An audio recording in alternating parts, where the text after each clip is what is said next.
الله وبركاته. النهارده معانا البوس الكبير المافيا تمام بتاع كابسولز هنا. هننسى شويه استخدامها صح. النهارده معانا تو ايديومز ما حدش اتكلم عنهم قبل كده، بس هم مستخدمين كتير يعني. اول ايديوم يا استاذ عدنان. بص يا سيدي، خليني بس قبل ما اقول لك الايديوم اعرف كلمه مهمه جدا. كلمه اسمها جارر، جي يو دبل تي اي ار. جارر دي سمبل كده، البيوت الامريكيه بتبقى معموله بالشكل دوت. لما المطره بتمطر كده بتاخد التراب وبتنزل في انبوبه كده. الانبوبه دي يا سيدي بيتجمع فيها الميه والتراب مع بعض، فبتبقى متوسخه كده، ما بتبقاش نظيفه، فاسمها بيسموها الانبوبه دي اسمها الجارر. فسيمبلي مثلا لو واحد صاحبك شافك مع بنوته كده في الشارع ولا حاجه، والبنوته دي اختك يعني، فزميلك بيقول لك ايه مين دي؟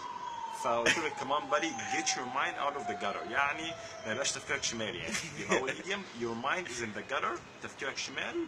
او لو عايز تقول له مثلا صفي نيتك تقول له get your mind out of the gutter، يعني صفي نيتك. تمام. التاني بقى الايديوم التاني يا سيدي هو let me face the music، بمعنى لبسني في الحيط. زميلك اتخانق خناقه كبيره مثلا، وانت دلوقتي قال لك انا اتعورت وكده، فراح لم من الرجاله ورايح، وانت رحت معاه ماسك الشومه، فرحت هناك بقى فاتح صدرك وحوارات، فبتبص يمينك زميلك خلع. هي ليت يو فيس ذا ميوزك بادي، لبسك في الحيط ماشي. فالاتنين ايديومز جامدين قوي وحلوين قوي.